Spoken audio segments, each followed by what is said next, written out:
Hello, everyone, and welcome to our live stream. I'm so pleased to have you all here. We'll get started in just a few moments.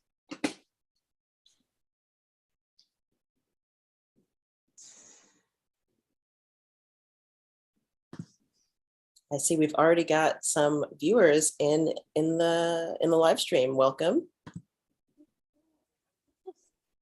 Great. For those of you who are brand new, my name is Shady, and I am the events manager here at Lost City Books. We're very pleased to be working with Red Hen on a series of events. And this one I'm very excited about.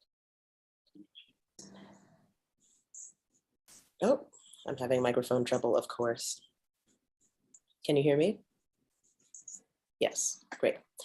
I'm very pleased to introduce Malika Imhotep and Dexter L. Booth to discuss their books, Abracadabra Sunshine and Gossypium, which I'm really excited to talk about. So as you all are filtering in, I'm going to give you a little bit of background on our two authors today.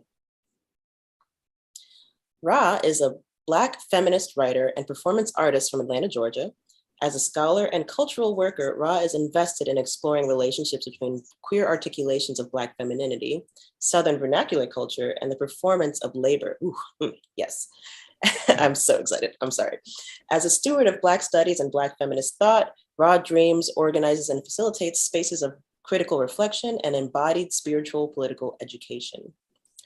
Dexter is the author of Scratching the Ghost, which won the 2012 Cave Canem Poetry Prize and was selected by Major Jackson. Booth's poems have been included in the anthologies The Best American Poetry 2015, The Burden of Light, Poems on Illness and Loss, and the Golden Shovel Anthology honoring Gwendolyn Brooks.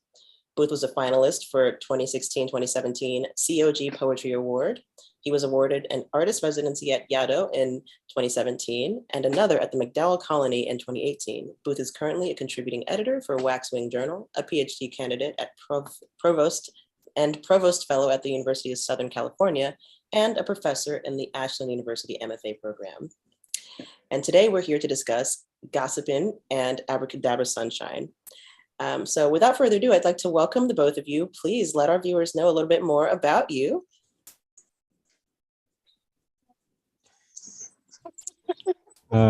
I guess I can go first. One thing I did not do a great job of updating my bio. I actually graduated from the PhD in 2020 in the middle of the pandemic, and it doesn't feel real. So I guess it's adequate to say that I'm still a candidate. Yeah, I teach English composition and creative writing, and write in my spare time. I do visual art in my spare time, and I'm working on a pretty intensive research project that has to do with some of the things that Ra discusses in their book, and I'm excited to be here. Joy, Dr. Dexter. I'm also a PhD candidate, which is not in my bio. I'm in the mad dash to finish right now, coming to you live from the last few weeks of this process. So bear with me. I am really excited to be here. I'm trying to think of, this book is a lot of things. Like I'm really inspired by the work of Gabrielle Seville, the Black feminist performance artist who offers what she terms performance memoirs. And so I think of Gossypium as part, myth, poems, performance memoir. I'm just really curious about all the different shapes it takes. And I'm excited to be in conversation with another kind of like interdisciplinary, or I learned the term polydiscipline amorous, another polydiscipline amorous culture worker. So I'm honored to be with y'all today. I absolutely love that term, and I definitely identify as a polydiscipline amorous person my own self, so I'm so pleased. So I wanted to ask each of you to tell a little bit about each of your books and sort of what is the sort of core feeling that you were hoping to capture with your book. Mm-hmm. I know that's a wild question. I love it though. I do. It's like, what is the feeling tone or I think, and my like dissertating brain is like, I want to look up the word before I say it because I want to make sure it's right and all its implications. But I think that there's a kind of spirited melancholy, which don't really work, but I think there's like a sense of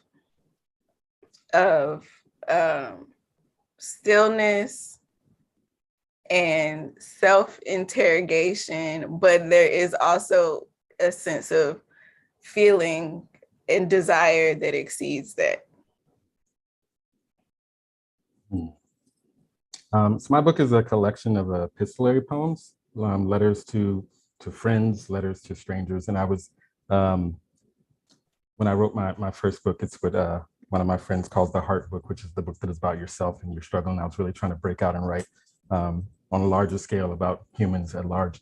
And I tend to get overwhelmed by the scale of our suffering. And so my book is a lot about various sufferings across the world and how we come to terms with those and copes with those as humans, historical suffering, current day suffering, and what it means to be a person in this weird galaxy on this little ball floating in this universe full of other balls. Remarkable, thank you. So interestingly, it feels as though you are both kind of approaching similar subjects, but from the macro and micro scale, and like the deeply personal at the same time as the societal, and the cosmic even, which appeals very much to me personally, and I think a lot of our readers would agree. I think that we should jump right into just reading have us read a couple of each of your works. And I would love to talk about those pieces and offer our audience some insights into your works. Okay. Am I reading to time, or should I just read like a handful or like a handful? Okay.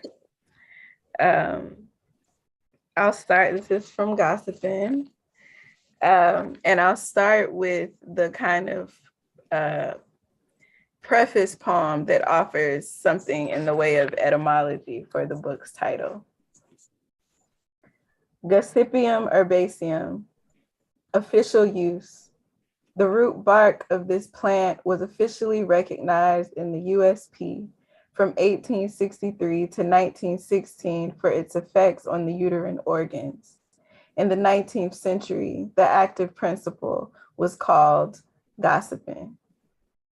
Other Afro-American use. In 1840, a French writer, Bouchel, reported that the root bark of cotton was widely used by Negro slaves in America to induce abortion.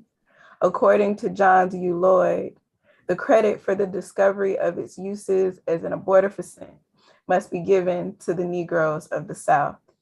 And that's a quote from Hoodoo Medicine, Gullah Herbal Remedies by Faith Mitchell. And so they must have plunged hands deep beneath the field, gently undoing the crop to coax it out of its medicine. And so they must have taken it gingerly in their hands, tucked into waistbands, smuggled into kitchens where it became powder and poultice and tea.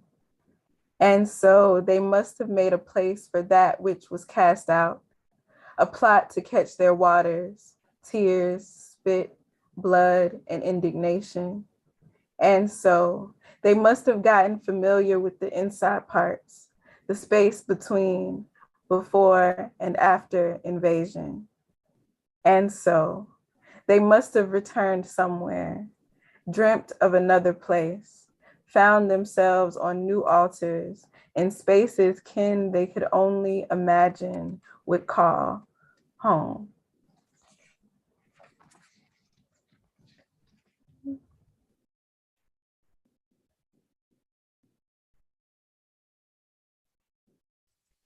It's like, you flag all these things, but I should have numbered them, like to know where to go. Still learning. Without flow. This poem is entitled Earthbound. I lost it. I found it. Earthbound. Getting black as I want, which is a ruddy shade of deep brown, which is the color of the clay I am born of. My mama sculpts a face into the mound, and I watch and I wonder if she be God. My God, for whom hell is an anxious spiral, a backache, a leg cramp, and heaven, the nursed hands that massage it back to feeling. She cry out and I wait too long to see if she's serious.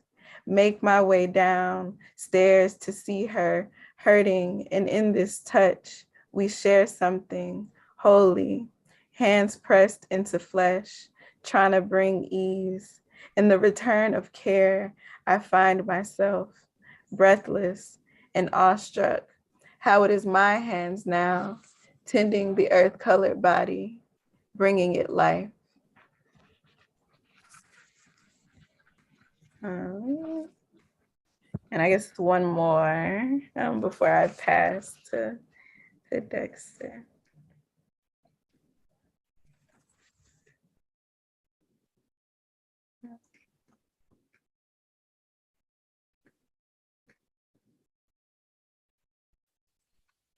This poem is titled, Miss Graham Tells My Younger Self a Blue Joke, or a praise song for Janie's pear tree. One day the children asked, why grandma always sitting on the porch with her legs wide open? And the grown folks answered, she keeping the flies off her watermelon.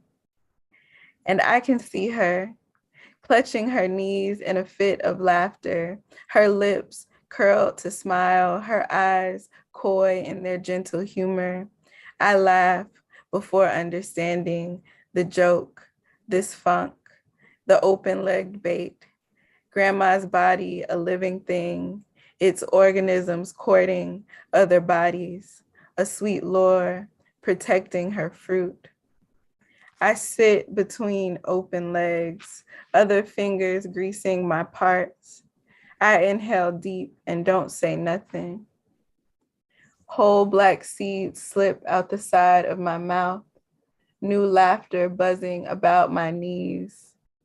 To memory, I pray a poem to meet my baby cousins and them before the shame, before the too harsh scrubbing and blistered skin, before callous and the simple invasion of disgust, before the snickers and sidelong glances, before she learns herself the disquieting odor of a Bradford pear tree. Let there be the panting breath of the breeze, the dust-bearing beast sunk into the sanctum of a bloom, the ecstatic shiver from root to branch. Let there be truth, funky like how we grow to like it. Let there be a mama who ain't afraid to tell it.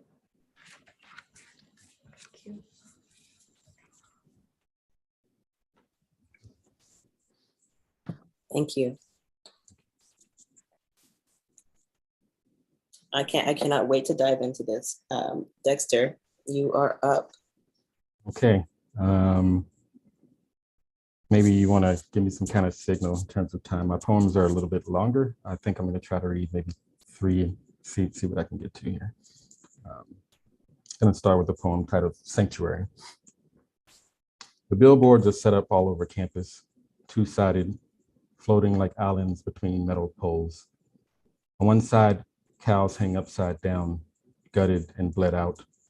On the other side, Africans strung from chains, skin raw, filthy, tight from months of edema, weeks of starvation. Everywhere crowds circle the billboards like flies, pointing and snapping photos.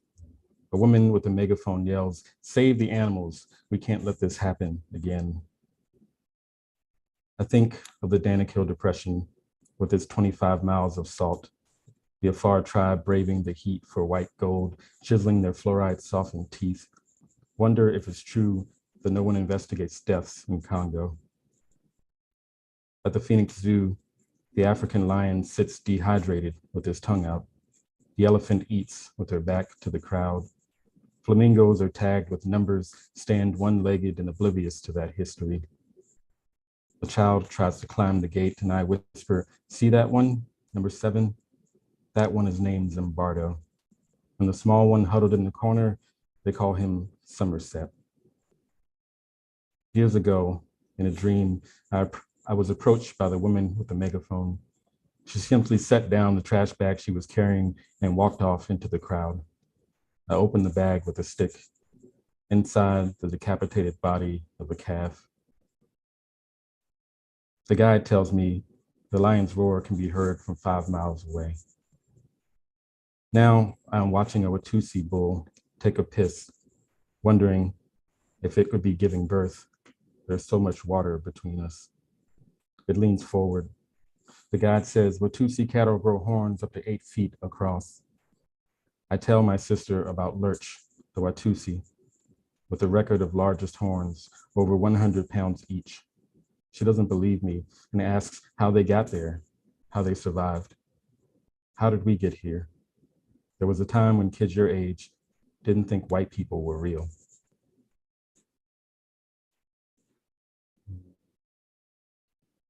Explaining sadness. For my birthday, Scott brought me a boomerang he found in an alley, and I tucked it into my belt, strutted around the bar until they kicked me out for having a weapon in my pants. At home, I hung it on the wall, thought of the little girl who might have thrown it sitting at the window every night, waiting for it to return like her father, who told her long before leaving that accidents only happen to the careless and ignorant. I once slammed my sister's finger in the car door. Maybe I meant to. During last month's storm, an oak fell into my high school English teacher's living room. No one pointed a finger at the tree. A neighbor told his daughter the tree got tired and needed to lie down.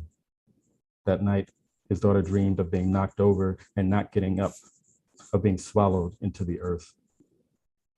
I miss the hills of the graveyard, swollen with gravestones that were never made because the families of the dead couldn't afford them.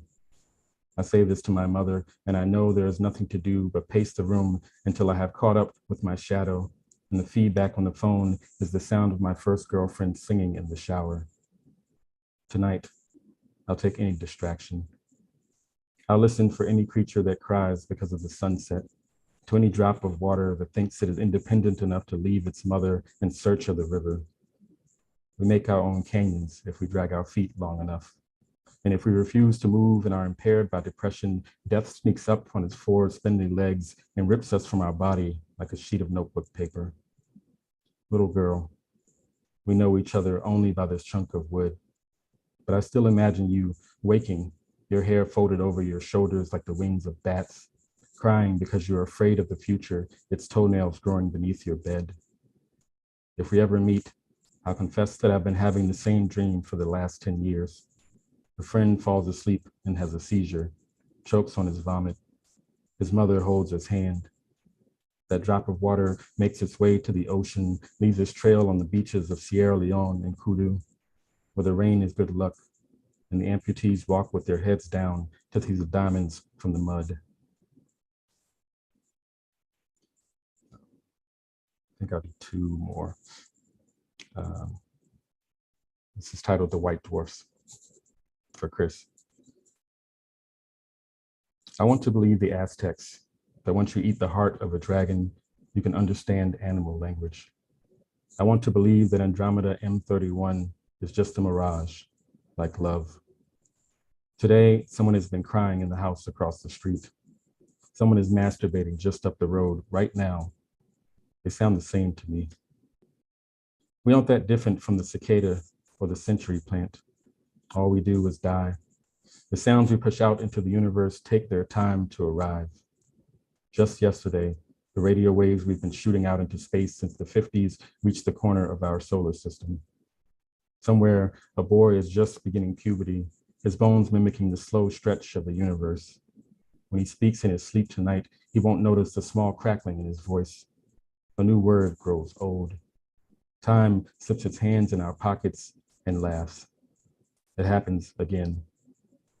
I started by writing, the story ends with your brother Matt peeling the tabby from the pavement, the skull crushed, the spots on its stomach, Little constellations, a name. The body milkworm, he places it on the sidewalk. Can't look at his date. She says, I think that's my cat. I think that's my cat, and knows. Then the lightning. In the long drive home where you pass the remains of a car with its passengers burned to death inside. The year of sleeplessness, night terrors, and waking to women you don't love, your ex still possessing your bones. This is an apology, because in Thailand, a monk gathers boys from the sex trade and sells them to miserable bastards here in the West. Because Commodores behead roof soldiers in Sierra Leone, and roof cut off Commodore hands and dicks, spike them on poles and parade the streets. In China, poachers kill endangered tigers, make Viagra from their bones. You complain we are not here to be happy, and I agree. This is what we do. Drink alone at dive bars, reading Bukowski, crying for the woman raped on the reservation who can't tell her friends. Once, you were so drunk, you pissed on a stranger's lawn, looking in through the window at the family. Once, a brunette sat down at the table with us and barked. Where does this lead? That poor woman. If only the cat didn't have spots so she hadn't seen it lying in the road. If only her father hadn't died a week before, and maybe if your brother had known just what to say. Yesterday, someone smashed my car window, but only stole a pair of shoes from the back seat. Yesterday, you woke with a pain in your chest, coughing up black phlegm, and afraid your mother is going blind. Look what we do to ourselves, slipping a chloroform rag under our noses, lacing our love with PCP. All we do is survive. Like the boy in the Syrian home, found days after an operation to retrieve corpses from a massacre. He hid beneath the bodies of his parents. How he must have cried. You cried the same way the night the doctor avowed your brother would be a vegetable. After 2 hits of acid cut with PCP, Matt threw himself through a window. This world is beautiful, only because of the massive black hole pulling all our light into its heart. Only because the scrub jay, witness to its own mortality, sings an alarm for its dead until it is joined around the body in a prayer only understood by the ash of the forest, stretching away from its origin. Like our universe, it will soon collapse. Let us die dreaming, pretending we will go on forever, voices large as the terracotta army in the tomb of Sin Shi Huang. Let us be the paint that evaporates from their faces. Let us be that dust. That's pretty long. How are we on time? I can stop there, I think.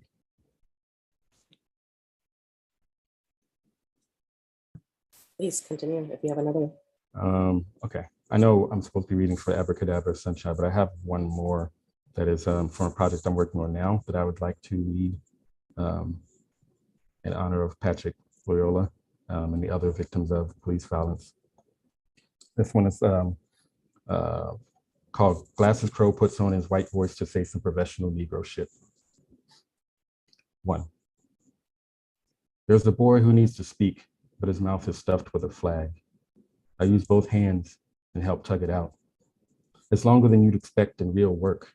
The boy is clearly in pain. When the flag is out, the boy smiles and I can see that his teeth are not teeth.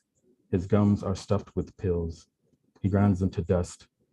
He's trying to tell me something about being. Every time a white man dresses in blackface, a crow unzips itself and a black baby falls out. Every day Mickey Mouse puts on his gloves, a white man grows wings. A Virginia governor's college yearbook went national with a photo of a man in the Klan robe and another in blackface.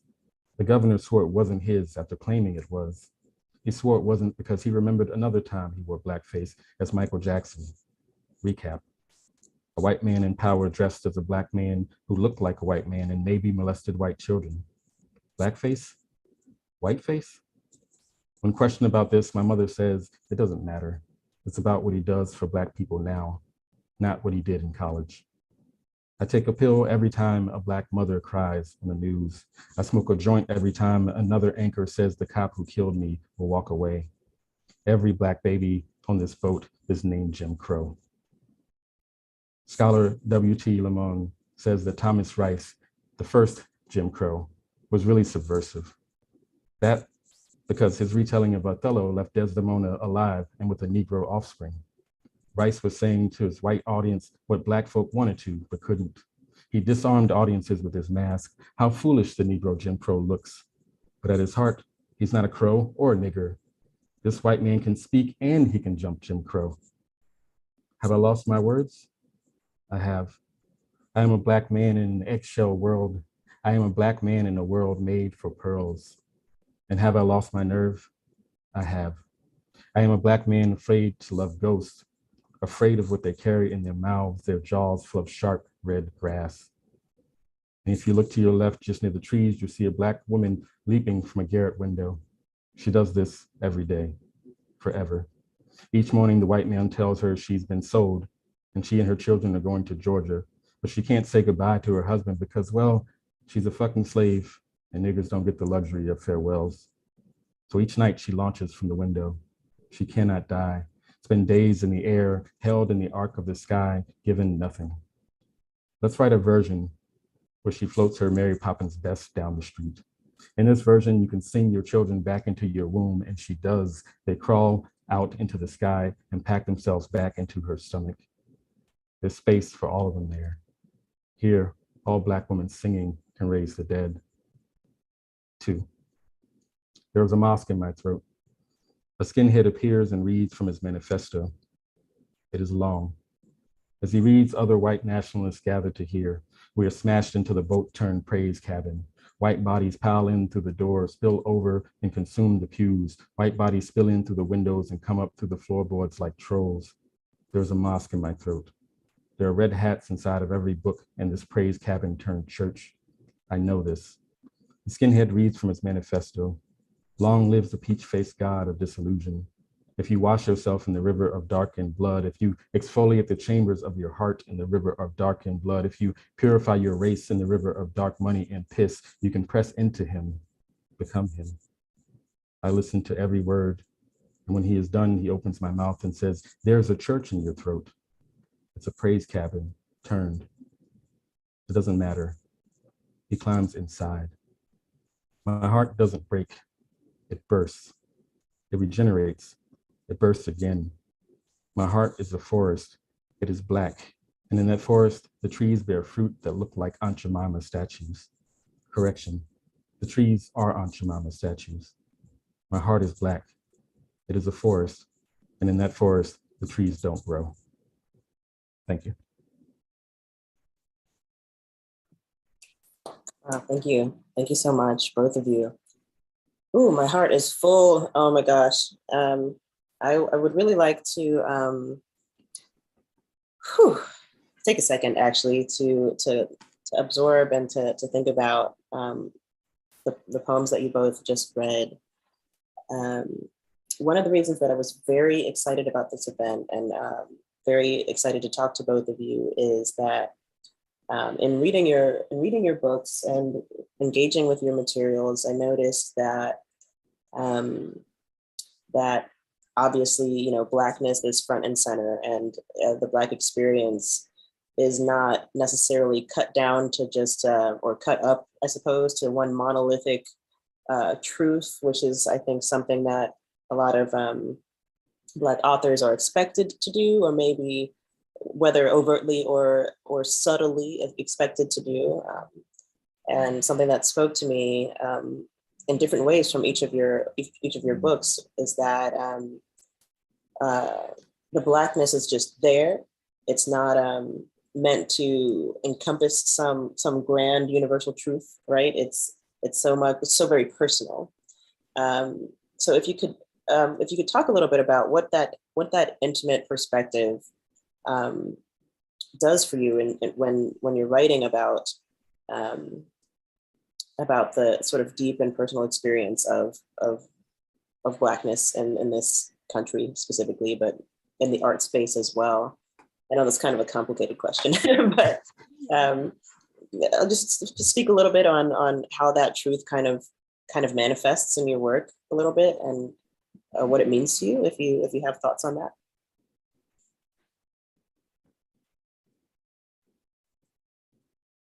I think for me, in Abracadabra's Sunshine, Blackness comes in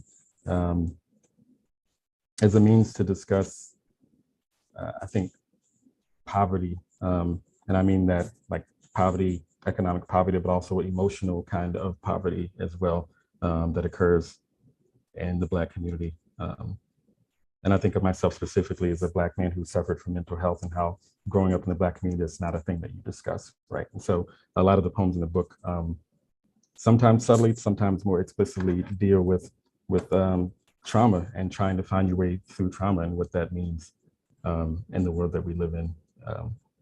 And the work that I am currently writing has moved into looking at what we consider history, what I think Rod talks about as gossip, right? The stories in the Black community, particularly stories of the Gullah and the Igbo tribe for me, and looking at them, those former slaves, as historians, and thinking about the myths that they brought, the life stories that they brought, the folklore that they developed, and how that can speak to the moment that we are in historically, but also how that re-embracing that and sort of reviving a lot of those stories that were never heard or never given consideration as history can really be a healing process for us, I think.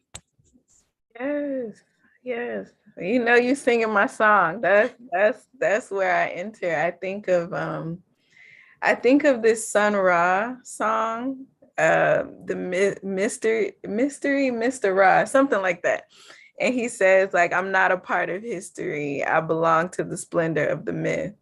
And I think about that a lot, or lately I've been thinking about that a lot in terms of the unspoken obligation for like Black writers to deliver some sort of Black truth, and like what does it look like to instead revel and embrace the myth of it.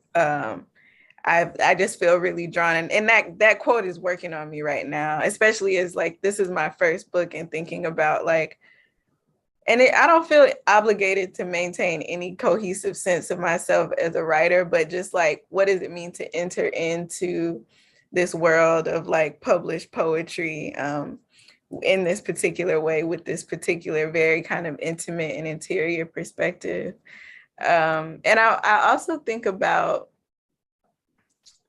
what it means. Like a person that I'm largely indebted to and in conversation with is Zora Neale Hurston and her literary daughters. I think about queer Southern Black feminist writers like Alice Walker and Doris Davenport as people who model a kind of refusal to translate or to center translating Blackness for a particular audience. I think of like Zora as kind of affirming that impulse and embodying it and articulating it to the point where her peers left her behind, right? Because she didn't offer what was expected or what was conceived worthy, and because she got on some people's nerves, you know, like, and I just think about what it means in kind of all facets of my writing life to refuse translation, and to kind of, and this another quote is in my head right now of Toni Morrison, where she talks about like standing in the margin and declaring it as center, as opposed to trying to like unveil or bring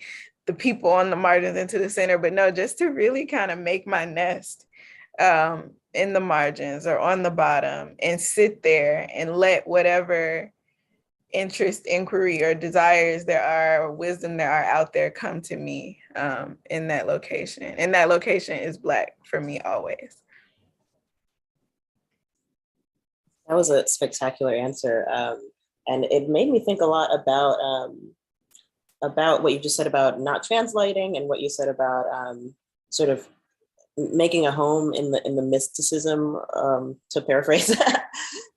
Is something that I think about a lot when I'm reading these two works, and also especially a lot of contemporary poets who exist on whatever one might call the margins, you know, and how more and more the practice has become, okay, rather than attempt to almost reverse assimilate myself, or like assimilate myself from the back, so to speak.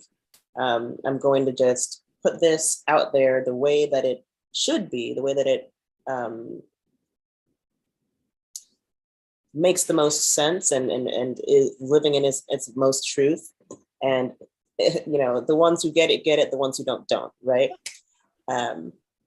So I would love to hear from each of you actually about some of the reactions that your work has gotten, and how sort of navigating that space feels when there are those who, I imagine at least, there are going to be those who get it, and then there are going to be those maybe who appreciate it, but you know, the finer expressions and details maybe are missed, or maybe something, you know, the opposite direction where people are, you know, being haters, of course, because there always will be, of course, haters. I'd love to hear what some of the reactions have been to your works, and sort of how you've processed that, or what you think about them. Well, I feel like I kind of, Gossypium just came out last week. So I feel very kind of like a lot of it is on the way coming. I think a lot of the response that I've gotten has been from folks who are really like excited about and embrace the spiritual aspects of the work. And that makes me feel really good. Like, I think that similar to what Dexter shared, like writing through this experience of like being a Black person with like mental health stuff going on, or what I would call like, like a Black disabled body mind experience of the world. And like, I know that is the place or the conditions under which I write. And through that, I've come into like a different relationship to spiritual practice, and a different relationship to my direct ancestors and all this stuff. So it has felt really good for people to really like see and hold those aspects of the work, and to feel it resonate with people I look at and admire as like, I don't know, spirit workers, and also really like some of my peers who I admire as like literary scholar people, really tuning into the ways that like language is moving in the work, even in ways that are like smarter than like it's only so much of it was like conscious wordplay, and like to really sit and hear it reflected back to me. The things that are happening with form on the page has been really warm. I'm anxious about haters as per usual, but like I feel really held in the fact that the medicine of the work will land where it needs to land, and that it's okay. It's okay if it's not the flavor that everybody's looking for. I feel similarly. I also get anxious about the haters.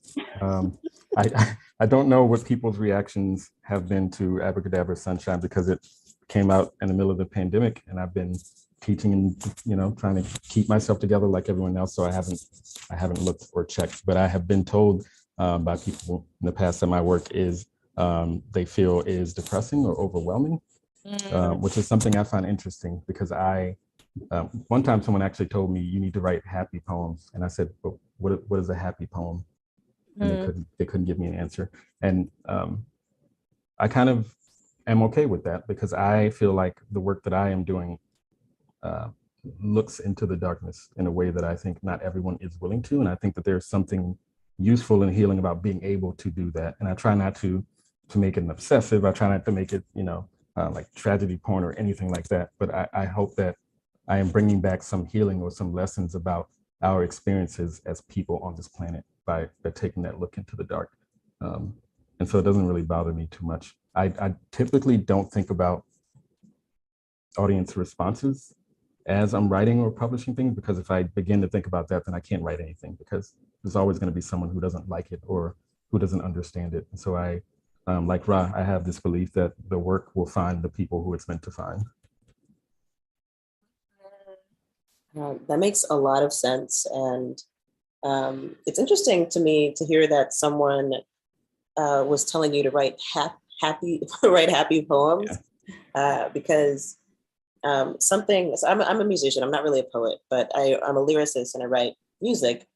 And I don't think I've ever written a quote unquote happy song in my life. And something that kind of jumps out to me about that as a concept is that when things are very good and perfect and everybody's happy, there's not really anything to write about. You know, I mean, you can write a nice, you know, beautiful poem about this, the sun shining and the fruits falling and the flowers blooming, and that can be beautiful and aspirational. But if you want to get at the core of what a human experience is, then you reach for the struggle, in my opinion. So I'm curious about some of the, it doesn't have to be struggle, it can just be the difficult moments that kind of emerged for each of you as you were compiling these poems and forming them into a book, and sort of what kind of jumped out at you as maybe an unexpected challenge, or an expected challenge, or just something that surprised you in the amount of energy and work that you ended up putting into the poems.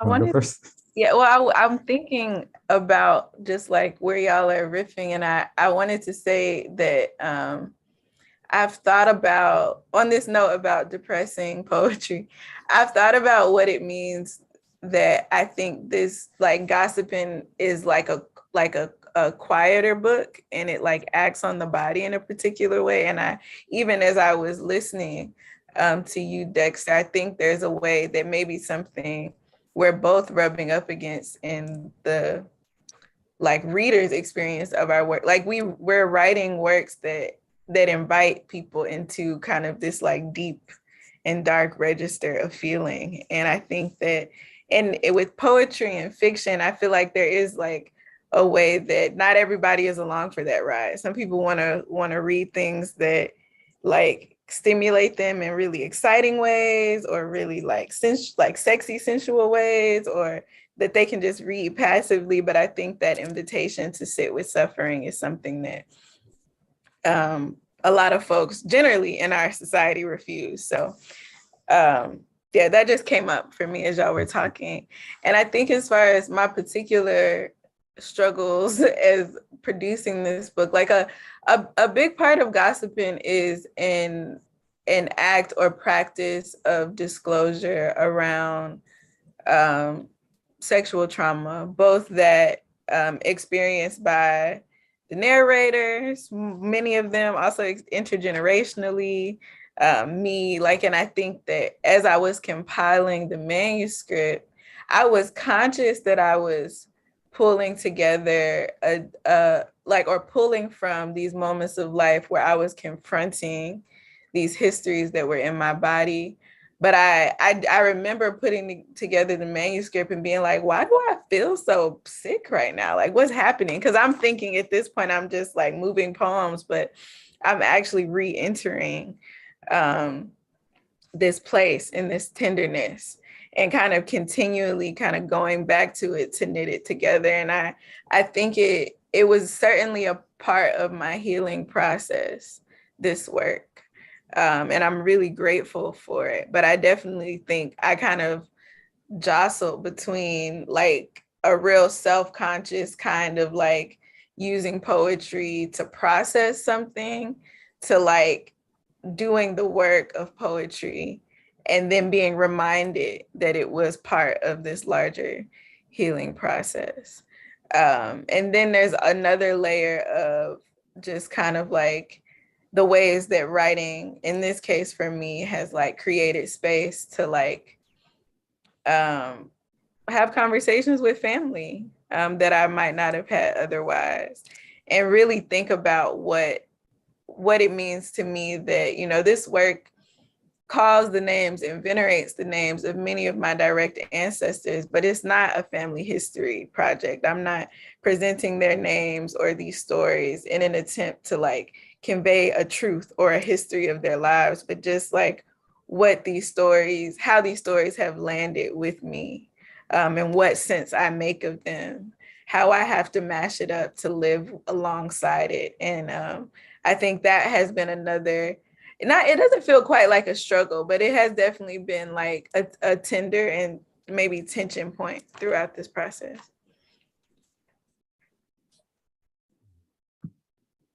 For me, I think with Abracadabra Sunshine, one of my, I guess, struggles was balancing writing epistolary poems to people and thinking about, like in T. Simone's memoir Heavy, he talks about like when you're writing about other people, there's a part of their story that is involved with your story, but there's also part of their story that is their story to tell, and that you shouldn't tell that. You should let them decide whether or not to do that.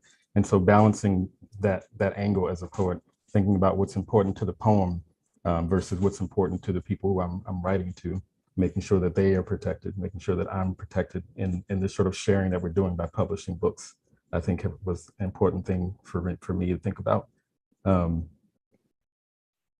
And also just, I struggled a bit to make sure that the work was accessible to people who wanted to enter that space.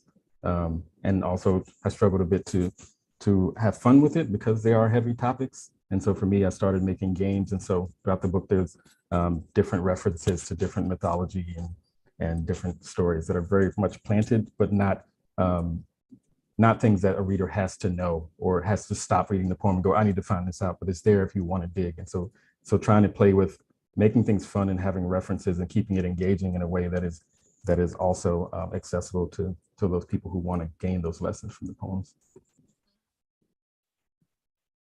Thank you. And yes, that does remind me too that in both of these books, I think that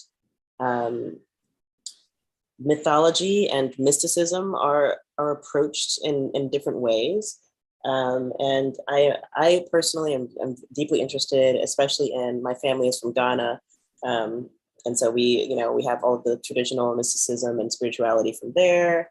And also there are oodles of really cool, mythological references to draw from. And I'm curious about what sort of mystic / mythological influences kind of found their way into your works and how you approached them, or how they approached you. It could happen that way too. And just sort of how these elements ended up drawn into the work or into yourself, into your space. Oh, okay. I'm trying to think specifically about Abracadabra Sunshine and not what came after, even though I was sort of researching and doing writing, during the process. During my PhD, I became really involved with the Gullah tribes and the Igbo people stories, and the Crow in particular, the people who could fly, the Igbo landing in St. Simons, a group of Igbo who were being sort of shipped up north to be sold. They usurped the ship and sort of landed in a bog and ran out and were chased by slavers to the edge of this swamp. And rather than go back to slavery, they just started singing and sort of walked into this swamp and committed sort of mass suicide. But they had this belief that when they died, they would turn into crows and then fly back to Africa. And in Igbo tradition, they used to believe, I think it was the buzzard, that if they died on a battlefield or something like that, if their bodies were brought back home, they would be reincarnated as the bird so they could continue into the next life. So that's something that I've been thinking about a lot in my current work. And also it plays a little bit into Abracadabra, I think, as well. But yeah, just in general, I'm just sort of obsessed with mythology and folklore. The one story that really stood out to me, I have a poem about another book, it didn't make it into Abracadabra Sunshine, is very quickly, the story of Apollo and how Apollo had a son named Phaethon who didn't know his father was a god. And his mother told him, and so he went to Apollo and said, "You're my father. If you're my father, prove it. Like, let me ride in your chariot. Let me like raise the sun." And so Apollo kept refusing. He finally lets him do it. And this kid just tanks it, just totally tanks it. But what's interesting about that story is in every version of the story I've read, he brings the sun so close to the earth that it scorches parts of Africa. And they say that that's where Africans come from. So they're just sort of remnant of being scorched by this son of a god who failed at raising the sun the way that he was supposed to. And then it's never addressed again. And so that's something that's like a subtext in Abracadabra that's like really buried in there, but it is something that I hold with me when I'm thinking about that book.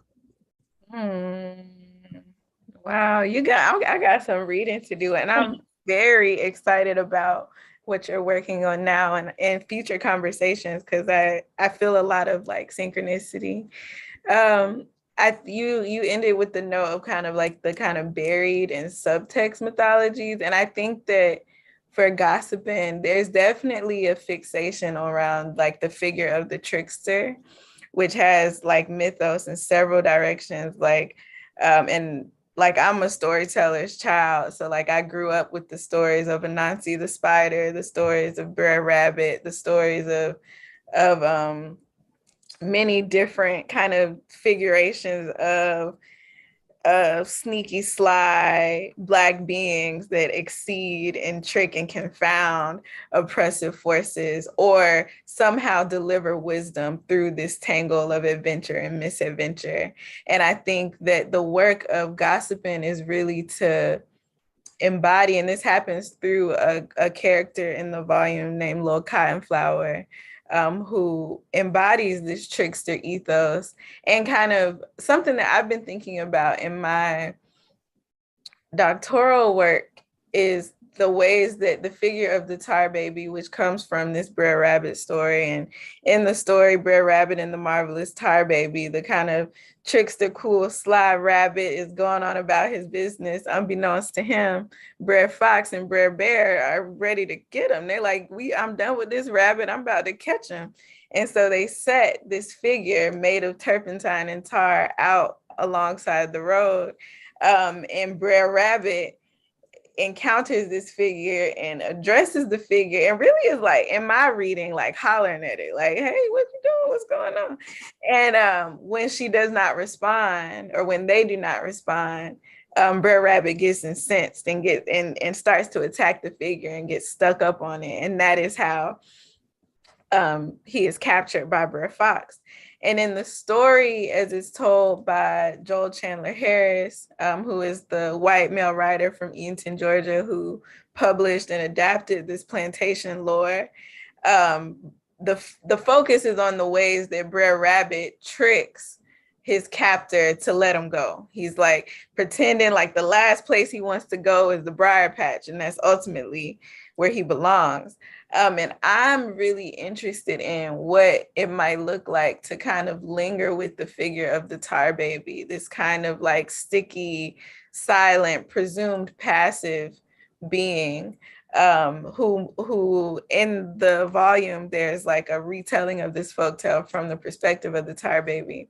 And so I think of that as a part of this work of kind of, I don't want to say building or creating, because I don't think of it as new, but really trying to surface this, like, all the mythology inherent in the idea of Black femininity or the practices of Black femininity. I think something that I'm thinking about is the ways that, like, what we think of as Black womanhood or what we think of as Black femininity is really all a bunch of myths on top of each other. And what does it look like to really like blow that up or stick to it or let it stick to us? God damn. Y'all getting dissertation brain. I'm sorry. No, oh man, when you brought up that the tar baby story, it unlocked a formative memory, because I remember that story so hard. And I remember thinking, like, this rabbit needs to go on ahead. Actually, like, mind your business. Tar baby is just sitting there trying to do, what she's doing. My goodness. Thank you for unlocking that memory for me. That was beautiful. And thank you both so much. We're coming up on our time now, but I'd love to invite you now to let our viewers know how to keep up with you and where we can find out more about your existing or future projects. Personally, I'm trying to get both of y'all your numbers, and next time, when the pandemic is really over, if you're in DC, we can do this again. But yeah, please, for our viewers right now, if you can let us know where to find you. Oh, you can find me at, sorry, I don't know why this is making me laugh. I have a website, malikaimhotep.com. I'm also on the Instagram as Lil Cotton _flower, and on Twitter as Lil Cotton Flower. I also have a website, Dexter L. Booth Writes. dexterlbooth.com. You can find me there. I'm on the social medias under Dexter L. Booth on Facebook, and then on Instagram under Dexter 2 Omelets, Dexter _2 omelets. Beautiful. Thank you both so much. And for our viewers at home, I just dropped those details into the chat for you to find. I will let you all know that we had some very enthusiastic viewers giving comments and sending love and smiles and hearts and everything. So we had a great audience today watching tonight. And if you have the chance, I'll send you the link so that you can go and check them out later. Again, thank you both so much. This has been incredible. I'm very honored to be able to at least virtually meet both of you. Let's definitely stay in touch. And for our viewers at home, if you haven't already gotten your copies yet, we do have both Gossypium and Abracadabra Sunshine available at Lost City Books, and they're both so good. So please make sure you snag them. Thanks again to Red Hen Press for sending the two of you our way. And again, have a great night. Be blessed, be good, be safe,